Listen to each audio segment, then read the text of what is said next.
Hello friends, welcome to only I Hindi. आज के session में हम बात करने वाले हैं सहकारी समितियों यानी कोऑपरेटिव सोसाइटीज की।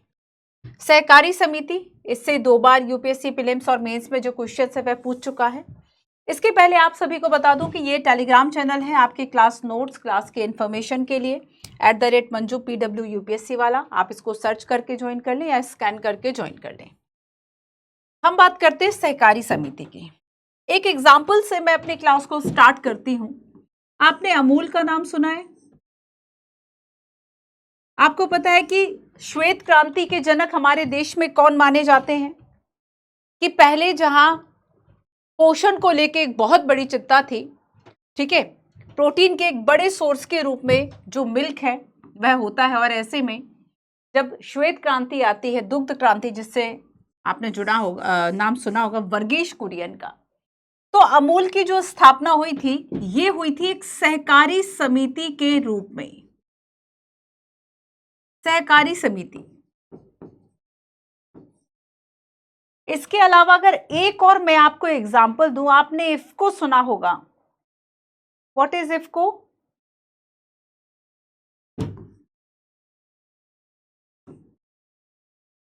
तो ये इफको का फुल फॉर्म बताइए।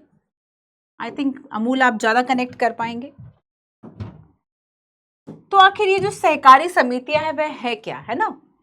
देखो, सहकारी समितियों का मतलब होता है कि ऐसे ग्रुप्स बनाए जाते हैं जिससे कि लोग स्वेच्छापूर्वक आर्थिक लाभ के लिए ज्वाइन करते हैं। कम से कम 10 लोगों की आवश्यकता होती है, तब जाके वो एक कोऑपरेटिव जो सोसाइटी है उसका गठन कर सकते हैं, और उनकी उम्र 18 वर्ष से ज्यादा होना चाहिए। तो सहकारी समितियां मतलब लोगों का ऐसा संघ जो पारस्परिक लाभ के लिए, लोगों का ऐसा संघ जो पारस्परिक लाभ के लिए,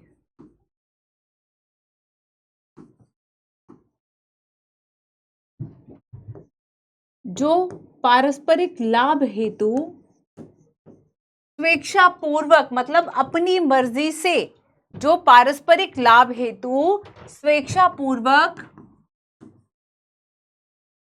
सहयोग करें, स्वेच्छापूर्वक साथ आए या सहयोग करें। ठीक है,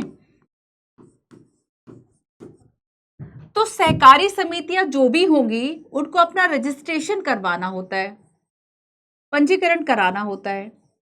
ये जैसे कि मान लो एक व्यक्ति ने बिजनेस शुरू किया, मान ली मैंने कोई बिजनेस शुरू किया, पहले एग्जांपल से समझो। तो जब उसमें लाभ मिला ना, तो वो लाभ मेरा था। समझ रहे हो? वो लाभ किसका था? मेरा था। मैंने स्टार्ट किया था उस बिजनेस को। लेकिन जब कोई एक कोऑपरेटिव सोसाइटी बनती है तो उसमें जो हितधारक है उन सभी का भी लाभ होता है। फॉर एग्जाम्पल कि अगर मान लो 60 रुपए केजी, 60 रुपए केजी मतलब 1 केजी जो अमूल है उसकी कीमत कितनी है? 60। तो अब इस सहकारी समिति में या फिर इसमें जो किसान लोग शामिल होंगे उसको इसमें से आप आमतौर पर देखेंगे कि मान लीजिए आपने कच्चे माल के रूप में, मैंने जो रॉ मटेरियल है, किसी ने भी जब व्यवसाय शुरू किया, कोई उद्योग शुरू किया, तो रॉ मटेरियल को 10 रुपए में आपने लिया था, और जब इससे आपको 100 रुपए आपने इसकी कॉस्ट आपने मतलब सेल किया 100 में, 90 का जो लाभ है या बाकी सारी चीजें हैं ये किसका होगा? उस प्रोडक्शन जो कर रहा है मेन उसका होगा, है ना? लेकिन यहां पर देखो कि अगर 60 रुपए 1 केजी अमूल जो मिल्क है उसका रुपए है, तो इसमें से 45 और 48 रुपया जो है वह उस किसान को मिलता है जो कि जुड़ा हुआ है। तो सहकारिता का अर्थ यही है कि सहकारिता में क्या होता है कि जो छोटे उत्पादक हैं या फिर जो किसान हैं, जो लोग शामिल हैं, उन सभी के जो हित हैं वह सुरक्षित रहते हैं। ठीक है, तो इसका क्या मतलब है कि इसमें किसानों को भी लाभ मिलता है। बेनिफिट इसका क्या है? किसानों को लाभ, किसानों व छोटे उत्पादकों को लाभ, किसानों व छोटे उत्पादकों को लाभ। ठीक है, इसमें पंजीकरण कराना अनिवार्य होता है, पंजीकरण अनिवार्य होता है। ठीक है, छोटे किसान, छोटे जो उत्पादक हैं उनको इसमें बेनिफिट मिलता है। इसके अलावा एक बात और, जैसे कि अच्छा आप हाउसिंग सोसाइटीज की बात करें, कई इसके टाइप होते हैं, आगे मैं आपको टाइप बताती हूँ। अब ये जो सोसाइटीज बनती है इसमें क्या होता है कि ये इस तरह की सोसाइटीज है, उन्होंने मिलकर जमीनें खरीदी, घर बनाए ऐसे, जो कि सभी हितधारकों के लिए, मतलब जो भी उससे लोग जुड़े हुए हैं उन सभी को अच्छी कीमत पर, मतलब सही कीमत पर जो चीजें हैं वह अवेल करा सके। तो इसकी एक विशेषता ये है कि इसके जो भी सदस्य बनना चाहे वो बन सकते हैं। सो एक विशेषता इसकी ओपन मेंबरशिप। ओपन मेंबरशिप, आप जब चाहें तब इसके सदस्य बन सकते हैं और जब चाहें आप इसकी सदस्यता को छोड़ सकते हैं। जब चाहें आप इसकी सदस्यता को, आप वॉलंटरी जो एग्जिट है वह इसमें कर सकते हैं। तो बेसिकली इसका मेन सिद्धांत क्या है, जो अगर हम सहकारी समितियों की बात करें, इसका मेन सिद्धांत है कि ये सहयोग पर आधारित है। किस पर आधारित है? ये सहयोग पर आधारित है। ठीक है, काफी कुछ आप समझ गए सहकारी समितियों के बारे में। अब आगे चलते हैं और हम देखते हैं कि ये जो है वह हमारे कॉन्स्टिट्यूशन से कैसे जुड़ रहा है। आप देखना कि जब हमने बात की कि अमूल है अगर, तो इसमें किसानों को भी उतना ही लाभ है जितना कि एक बेचने वाले विक्रेता को लाभ हो रहा है, और यहाँ पर छोटे व किसानों, उत्पादक किसानों को लाभ है। और जब इसमें स्वेच्छा पूर्वक जो लोग हैं वह आपस में जुड़े हुए हैं, तो उन सभी के जो हित हैं वे सुरक्षित रहे, इसके लिए आवश्यकता महसूस होती है। तो ऐसा नहीं है कि पहले जब पंजीकरण कराया जाता था तो नियम तो होता होगा कुछ ना कुछ, है ना। फिर क्या किया हमने, इसको फंडामेंटल राइट में भी शामिल कर दिया, और यूपीएससी ने यहां से जो क्वेश्चन है वह पूछ दिया। आओ जरा मेंस का क्वेश्चन दिखाती हूं। गांव में सहकारी समिति छोड़कर ऋण संगठन का कोई भी ढांचा उपयुक्त नहीं होगा। अखिल भारतीय ग्रामीण ऋण सर्वेक्षण। आपको इस पे व्याख्या करनी है कि गांव में जो सहकारी समिति है उनको छोड़कर किसी भी तरह का जो ऋण देने वाला संगठन है वो सही नहीं होगा।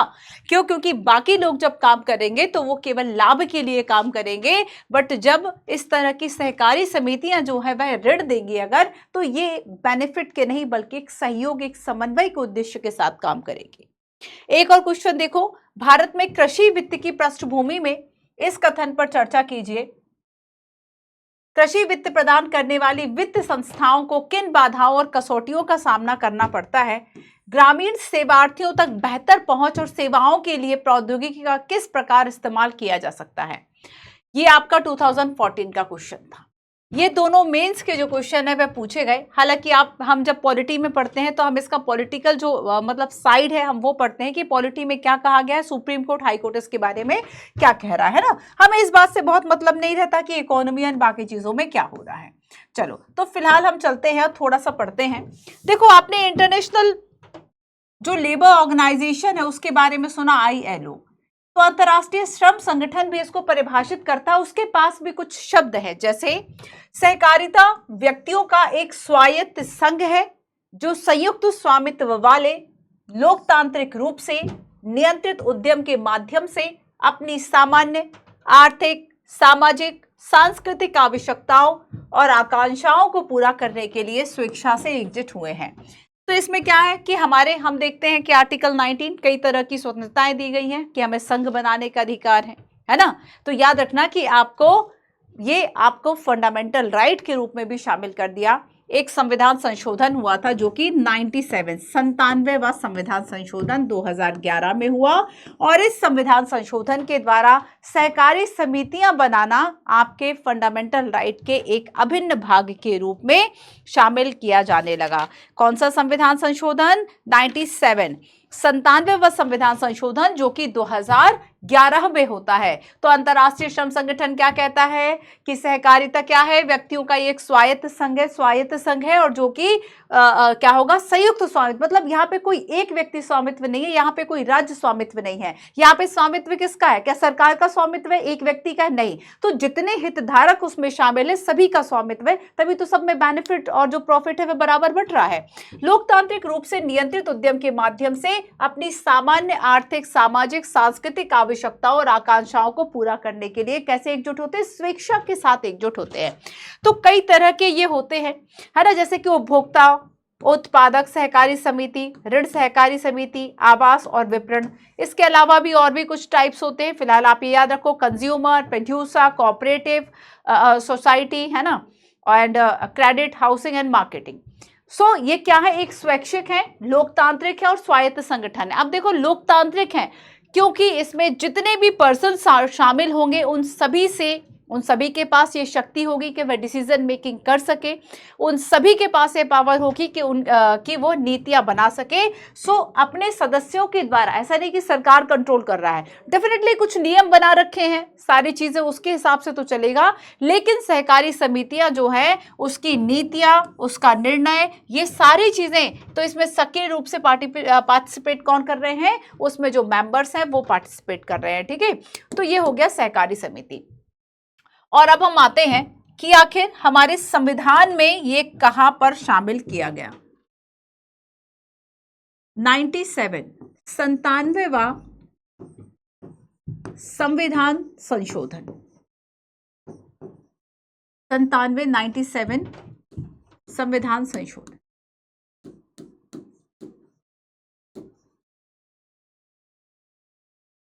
97 संविधान संशोधन। ये संविधान संशोधन क्या कहता है, इसके द्वारा जो सहकारी समिति है उसको संवैधानिक संरक्षण जो है वह प्रदान किया गया। सहकारी समितियों को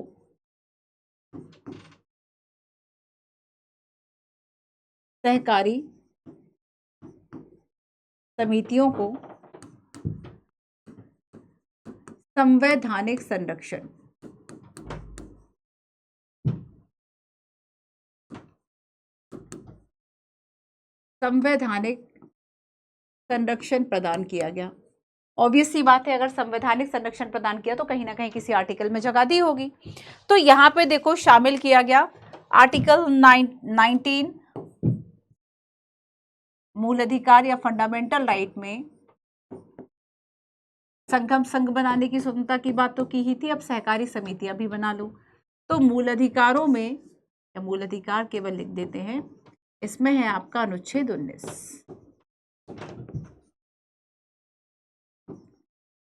आर्टिकल 19 है ना, आर्टिकल 19, इसमें यह कहा जाता है कि आपको जो कोऑपरेटिव सोसाइटीज हैं आप वह बना सकते हैं।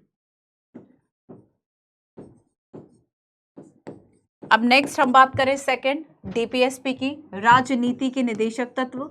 डीपीएसपी जो कि संविधान के भाग 4 में आर्टिकल 36 से लेके 51 तक है।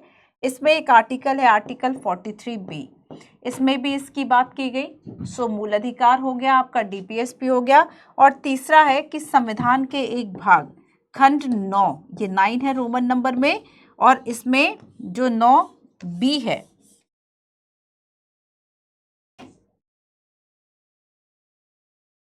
इसमें भी सहकारी समितियों की जो बात है वह की गई। तो 97 जो संविधान संशोधन है उसने क्या किया, संवैधानिक स्थिति जो है वह प्रदान की कोऑपरेटिव सोसाइटीज को। ठीक है, कोऑपरेटिव सोसाइटीज को जो संवैधानिक संरक्षण है, संवैधानिक जो स्थिति है वह बेसिकली प्रदान करी है। तो अब अगर क्वेश्चन आ जाए कि क्या जो सहकारी समिति है ये, इसके प्रावधान सबसे पहली बात तो कहाँ कहाँ शामिल है, तो एक पार्ट 9B में, डीपीएसपी में, फंडामेंटल राइट में। ठीक है, इसके अलावा ये हमारा एक फंडामेंटल राइट है, तो यही बात आपको याद रखनी है।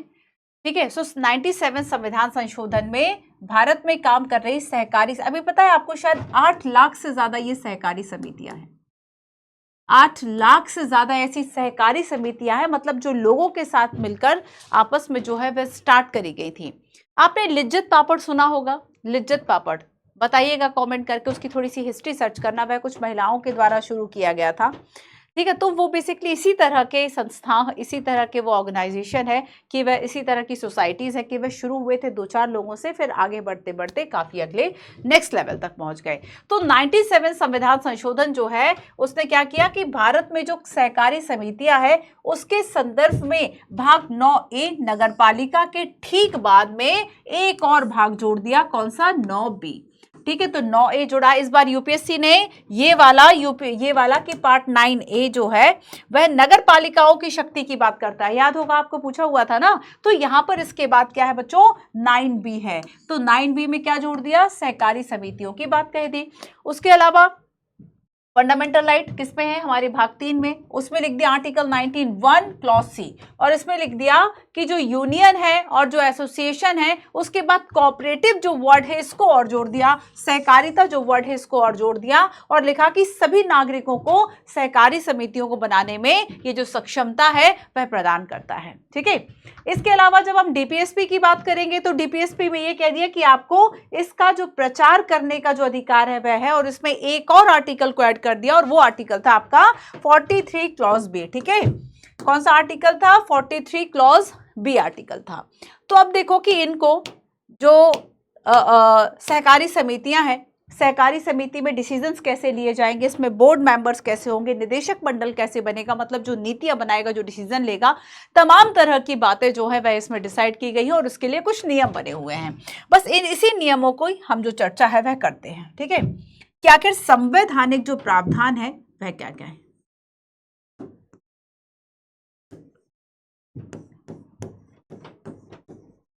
संवैधानिक प्रावधान, याद रखना कि ज्यादातर मामलों में जो शक्ति प्राप्त होगी ना वो राज्य के विधानमंडल को होगी, सीधा केंद्र नहीं, राज्य के विधानमंडल को जो शक्ति है वह प्राप्त होगी।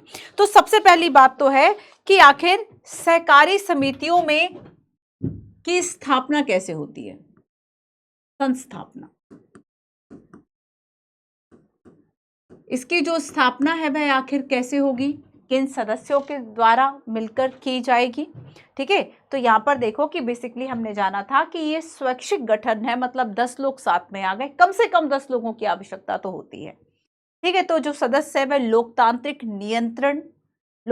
नियंत्रण, आर्थिक सहभागिता, स्वायत्त कार्यप्रणाली के सिद्धांत, इन सभी पर बेस्ड होकर एक साथ आते हैं। और इस संदर्भ में जो इनका गठन होगा, गठन के संदर्भ में क्या होगा कि सहकारी समितियों का जो गठन है और इसके संदर्भ में जो रूल्स हैं ये कौन बना रहा है, विधानमंडल के द्वारा, जो स्टेट का लेजिस्लेशन है। संस्थापना कौन करेगा, विधानमंडल करेगा, है ना, राज्य का विधानमंडल। इसके अलावा इसके जो अधिकारी हैं, अधिकारियों एंड प्लस सदस्य, ये कौन होंगे, कितनी इनकी संख्या कितनी होगी, इनकी संख्या जो है वह कितनी होगी, इस बात का निर्धारण ये कौन करेगा, ये भी अधिकार जो है वह विधानमंडल के पास है। किसके पास अधिकार है, ये विधानमंडल के पास अधिकार है। अब देखो कि इसमें जो अधिकारी और सदस्य हैं इनकी संख्या का निर्धारण विधानमंडल करेगा, है ना, लेकिन इसमें कितने सदस्य होंगे, तो देखो जो निदेशक मंडल होगा ना, निदेशक मंडल जो डिसीजन लेने का मेन काम करेगा, है ना, तो निदेशक मंडल में कितने सदस्य होंगे इस बात का निर्धारण कौन कर रहा है, विधानमंडल कर रहा है। तो इसमें ये कहा गया कि इसमें अधिकतम संख्या जो है वह 21 से ज्यादा नहीं होगी।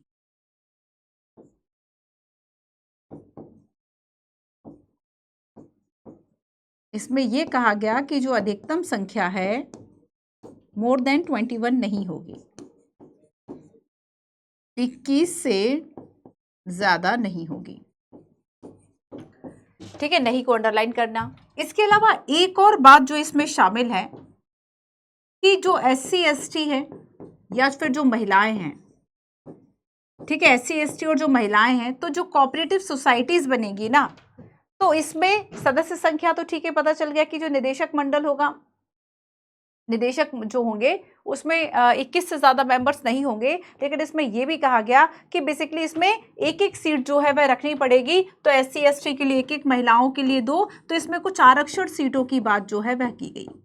ठीक है, कि यहाँ पर महिलाओं के लिए और जो SC ST अगर इसमें शामिल है तो उनके हितों के लिए SC ST और महिलाओं के लिए जो सीटें हैं वह आरक्षित होंगी, ये बात भी इसमें तय की गई। क्लियर है इतना? तो पहली बात तो किसकी स्थापना कैसे होगी, उसके लिए रूल्स विधानमंडल बना रहा है। साथ ही विधानमंडल के पास यह भी राइट है कि भाई ये डिसाइड कर सके कि जो अधिकारी और सदस्य है वह कौन होंगे, संख्या कितनी होगी, और उसके अलावा जो SC ST सदस्य हैं इन सबकी जो सीटें हैं आरक्षित वह कितनी होंगी, इस बात को भी इसमें तय किया गया। ठीक है। अच्छा, इसमें कार्यकाल भी ध्यान रख लो कि कार्यकाल जो है वह निर्वाचन की तिथि से कब तक होगा, 5 वर्ष के लिए होगा। तो यहाँ पर इस बात की भी चर्चा की गई कि ये जो अधिकारी हैं और जो पदाधिकारी हैं उनका जो कार्यकाल है वह कितना होगा, 5 वर्ष का होगा। 5 वर्ष के कार्यकाल की बात यहां पर की गई। ठीक है। अब नेक्स्ट देखो, एक और बात इसमें कही गई कि जो बोर्ड के सदस्य हैं, ठीक है, बोर्ड मतलब एक शासी निकाय, बोर्ड मतलब क्या, एक शासी निकाय जो शासन कर रहा है, एक तरीके से जो डिसीजंस ले रहा है, बोर्ड या शासी निकाय। मान लो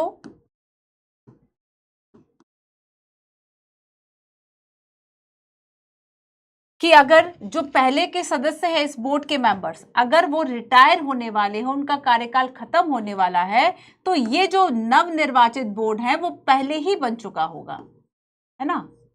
तो पहले से ही चुनाव हो जाना चाहिए, पहले से ही जो चुनाव है वह हो जाए। ऐसा ना हो कि जो पहले वाला बोर्ड है वह पूरी तरीके से रिटायर हो गया और उसके बाद अब जो चुनाव है वह करा रहे जब वो कोई है ही नहीं। तो जो सहकारी समिति का पहले वाला बोर्ड है, पता है कि अब 6 मंथ के बाद उनका जो कार्यकाल था 5 वर्ष का वह समाप्त होने वाला है, तो आपने पहले ही नया बोर्ड जो है वह तय कर लिया है ना। तो ये बात आपको याद रखनी है। इसके अलावा इसमें चुनाव का जो अधिकार है, सारी चीजें ये भी कौन देखेगा, विधानमंडल ही ये तय करेगा, जो राज्य का विधानमंडल है वही तय कर रहा है। ठीक है। इसके अलावा देखो कि अगर मान लो ये जो बोर्ड है इसका विघटन हो जाए, पूरा ही लिख देते हैं बोर्ड है ना, वरना आप समझोगे विघटन मतलब क्या लिख रही है मैं। अगर बोर्ड के विघटन की बात हो, बोर्ड के निलंबन का मामला हो, विघटन, निलंबन, ठीक है, तो ऐसे में 6 मंथ से ज्यादा, 6 माह से ज्यादा, 6 माह से ज्यादा समय तक नहीं रखा जा सकता।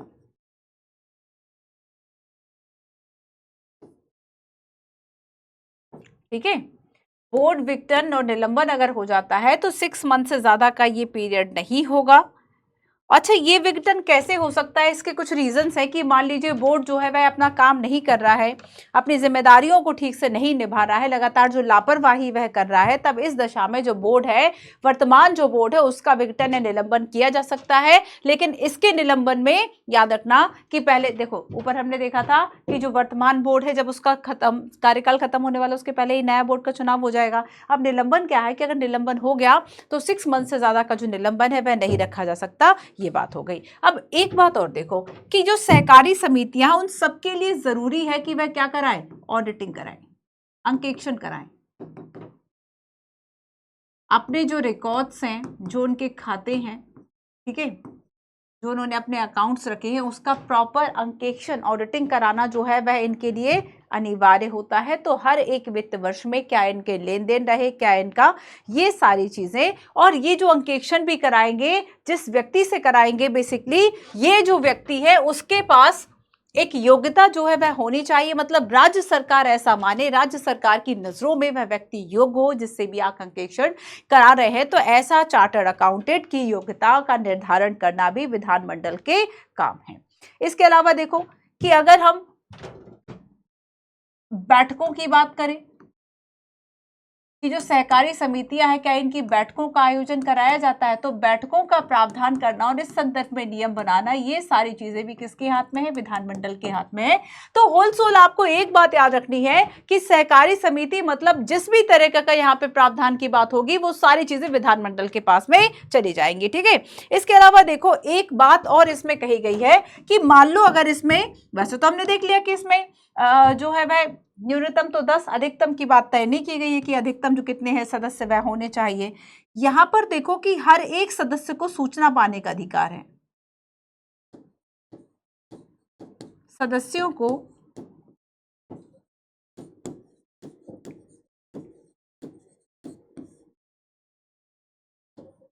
सूचना पाने का अधिकार, सदस्यों को सूचना पाने का अधिकार।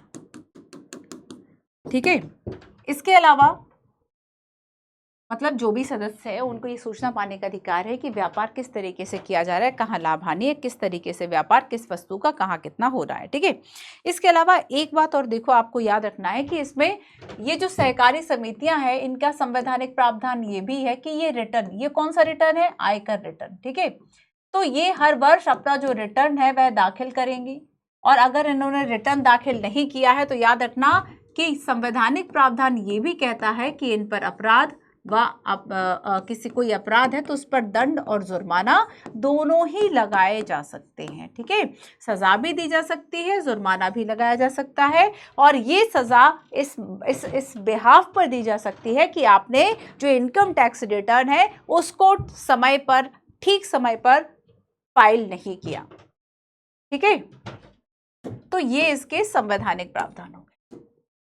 अब देखो 2002 में ना एक संविधान हम देखेंगे कि कुछ कुछ चेंजेस किए गए इसमें, है ना। आओ उनको समझते हैं कि क्या चेंजेस किए गए। 2002 से सहकारिता के क्षेत्र में कई परिवर्तन हुए, और सहकारिता कृषि मंत्रालय के अधीन एक विभाग भी था पहले। ये उस समय सहकारिता क्या था, अब तो सहकारिता मंत्रालय अलग है, पहले कृषि मंत्रालय के अंतर्गत ही आता था। सो जुलाई 2021 में सरकार ने अलग से क्या किया, सहकारिता मंत्रालय का गठन भी कर दिया। अब देखो कि इसमें ये किसकी बात हो रही, जुलाई 2021 की। ठीक है, भाग 9B और 97 संविधान संशोधन अधिनियम जो कि 2011 हुआ, इसमें अधिनियम में संशोधन करना अनिवार्य हो गया। ठीक है, 2011 के बाद से इस अधिनियम में संशोधन करना जो है वह अनिवार्य हो गया, और 97 व संविधान संशोधन है उसके तहत हमने देखा कि चाहे फंडामेंटल राइट हो या DPSP का 43B हो, इन सभी में भी संशोधन करके क्या किया, जोड़ दिया। तो अब हम ये कह सकते हैं कि जो सहकारी समितियां हैं वह मौलिक अधिकार का भी भाग है, तो DPSP का भी भाग है। ठीक है, तो यहाँ पर ये चीजें आपको याद रखना है। अब देखो एक और जो करंट अफेयर्स है हमें पढ़ना है, बहुराज्य सहकारी समितियां संशोधन विधेयक 2023। अभी 2023 में लास्ट ईयर ही कुछ संशोधन प्रस्तावित किए गए, जैसे कि बोर्ड सदस्यों का चुनाव, और इसमें यह कहा कि बेसिकली जो मौजूदा बोर्ड है, मौजूदा बोर्ड के द्वारा ही जो नए बोर्ड का सदस्य है, नए बोर्ड का जो चुनाव है वो किया जाएगा। साथ ही ये संशोधन भी इसमें कहा गया कि केंद्र सरकार ऐसे चुनाव कराने के लिए सहकारी चुनाव प्राधिकरण की भी स्थापना करेगी। तो अगर सरकार चाहेगी तब इस तरह की अथॉरिटी, इस तरह का प्रॉपर एक प्राधिकरण बना देगी जो बोर्ड मेंबर्स का चयन कर लेगा। प्राधिकरण में एक अध्यक्ष, उपाध्यक्ष और 3 अधिकतम सदस्य होंगे, जिनकी नियुक्ति केंद्र के द्वारा केंद्र के द्वारा जो चयन समिति इसकी सिफारिशों के आधार पर की जाएगी। तो ये एक विशेषता है, चूंकि बोर्ड के सदस्यों का जो चुनाव है ये इंपॉर्टेंट है, तो हमें इसको जानना चाहिए, है ना। तो ये आपका बहुत ज्यादा नहीं है इसमें पढ़ने को, छोटा सा टॉपिक है आपका 97वां संविधान संशोधन, है ना। बस आपको ये याद रखना है, ये 3 चीजें। यूपीएससी ने जो क्वेश्चन पूछा हुआ था वो यहाँ से पूछा हुआ था कि क्या ये आपका फंडामेंटल राइट है या फंडामेंटल राइट नहीं है। यस, तो ये फंडामेंटल राइट है। या फिर क्वेश्चन समटाइम यूपीएससी ऐसे पूछ लेता है कि जो 97वां संविधान संशोधन है वह किससे रिलेटेड है, तो ये रिलेटेड है सहकारी समितियों से, है ना, सहकारी समितियों से रिलेटेड है। अब देखो कि अगर हमने जाना कि इसके संवैधानिक प्रावधानों में एक बात शामिल है कि अपराध, दंड व जुर्माना ये किन किन आधारों पे दिया जा सकता है। तो मान लीजिए आपने गलत रिटर्न फाइल किया है, या फिर जब गवर्नमेंट के द्वारा इंफॉर्मेशन मांगी गई है आपने गलत जानकारी दी है, गलत जानकारी के आधार पर भी ऐसा हो सकता है।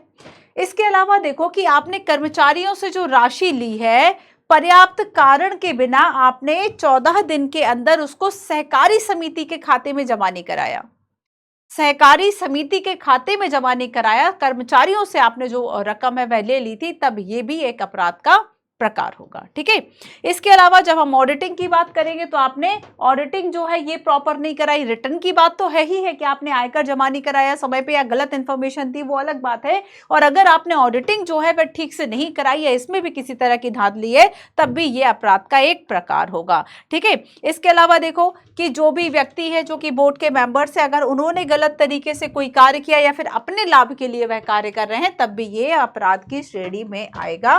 तो ये है आपका सहकारी समिति। समटाइम्स कुछ टॉपिक्स कम इंपॉर्टेंट होते हैं, छोटे होते हैं, जल्दी हो जाते हैं, तो ये सहकारी समिति वाला टॉपिक है, इसमें हमें इतना ही डिस्कशन करना था। ठीक है, आगे जो है वह आपका इंपॉर्टेंट टॉपिक है थोड़ा सा, वह है आपका राजभाषा, ऑफिशियल लैंग्वेज। ठीक है, सो इंपॉर्टेंट है, कई बार क्वेश्चंस जो है वो डायरेक्ट वहां से आए भी हैं। एक बात और इसमें याद रख लो, एक केस आया था राजेंद्र शाह केस।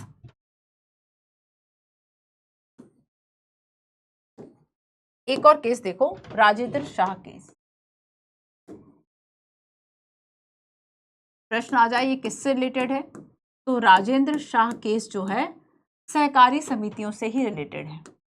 2011 का जो ये 97वां संविधान संशोधन है, ठीक है, इसको प्रश्न चिन्ह किया गया था, इसकी वैधता को प्रश्न चिन्ह किया गया था कि क्या ये वैध है या फिर अवैध है, इसकी वैधता को प्रश्न चिन्ह किया गया था। तो यहाँ पे ये केस आपको याद रखना है, राजेंद्र शाह केस है ना, 2013 में आया था गुजरात हाई कोर्ट में। गुजरात हाई कोर्ट ने इस केस में ये फैसला दिया था कि बेसिकली जो 97वां संविधान संशोधन अधिनियम है उसमें जो भाग 9B शामिल किया गया है उसको 368 के द्वारा, मतलब 368 और उन दोनों में क्लैश की बात कही गई थी कि 368 के तहत राज्यों के द्वारा अनुसमर्थन जो है उसके अभाव में उसे क्या घोषित किया जाए, उसे अवैध माना जाए, है ना, उसे अवैध माना जाए, ये बात इसमें कही गई थी। तो ये राजेंद्र शाह केस का मामला है। बाद में सुप्रीम कोर्ट के द्वारा भी इसी बात को, इसी जो गुजरात हाई कोर्ट का ये निर्णय था, इसको समर्थन भी दिया गया। तो ये कुछ बातें हैं। इसके अलावा देखो करंट में मैंने बताया, अगर करंट में कुछ चीज़ें आती हैं तो वहाँ से कंपैरेटिवली आपका जो क्वेश्चन है वह बन सकता है ना, मेंस का क्वेश्चन भी इवन यहाँ से ऐसे बन सकता है।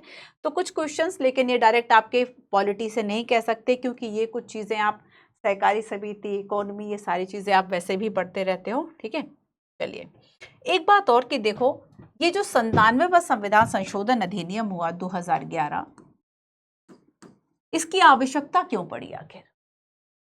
नहीं करते सहकारी समितियों को अगर हम संविधान में शामिल, संवैधानिक दर्जा नहीं देते, क्या जरूरत आन पड़ी थी, आवश्यकता क्या थी?